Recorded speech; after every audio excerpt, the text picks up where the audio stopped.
Hi submarine friends. So I'm attempting my first video from inside the submarine.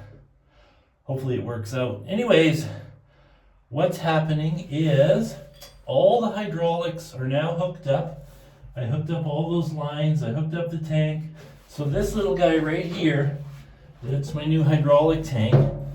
And again, it doesn't have to be very large because of my superior cooling with the hydraulic motor being in the water. So I'm going to just move this cable here. So again, the hydraulics are all done, and I was working on the air system as well today, but I've run out of fittings. I need 3 more JIC fittings. I'm using hydraulic lines for the air lines because they're super robust, and it's only a couple hundred pounds pressure, so no problem with that. So what else am I working on now? I'm installing this linear actuator. I've decided to take the manual hydraulic steering out because I want to be able to drive the submarine and steer it while I'm sitting up front, or whether I'm sitting or standing in the conning tower rather, or I could even be sitting on deck in a lawn chair and I can drive the sub. So it needs to be electric. I've always had electric steering, but not with a rudder, just with motors, and then I just have a handheld, little plastic box, and I put joysticks and whatnot on it. So I'll just have a little joystick to steer it. So anyways, this is the actuator. Now this is a temporary actuator because this thing is really strong but painfully slow. So I need a faster actuator, and I'm going to mount it backwards. So the motor end is actually going to move back and forth, and the rod end is going to be stationary. So it'll just go right here. I made a bracket for it to attach right there. There's the bracket. So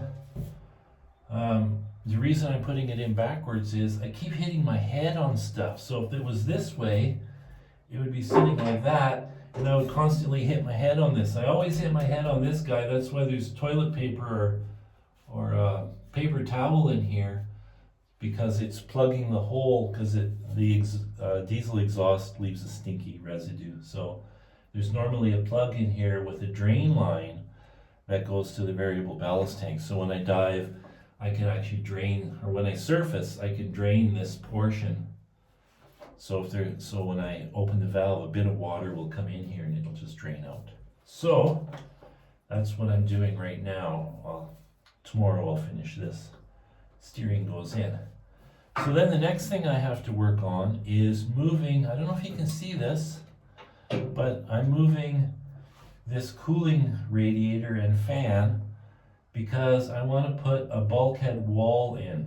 When I left off working on the sub before I did a job, I was building an enclosure around the engine to deaden the sound.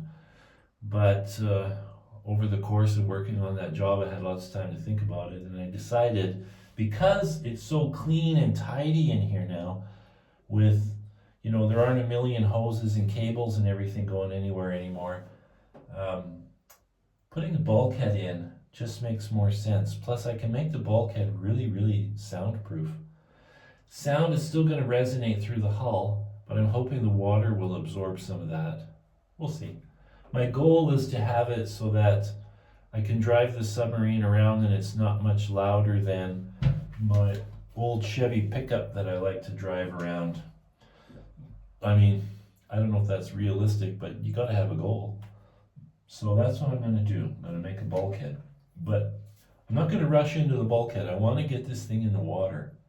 I want to test this propulsion. I'm really curious about that. And if I get it in the water soon, I have time to change the pump, change the motor, and play around with it to get it just the way I like it. So then over the winter, I can make everything in here perfect. So that's it for now. Steering, that's what I'm working on. So, ciao for now.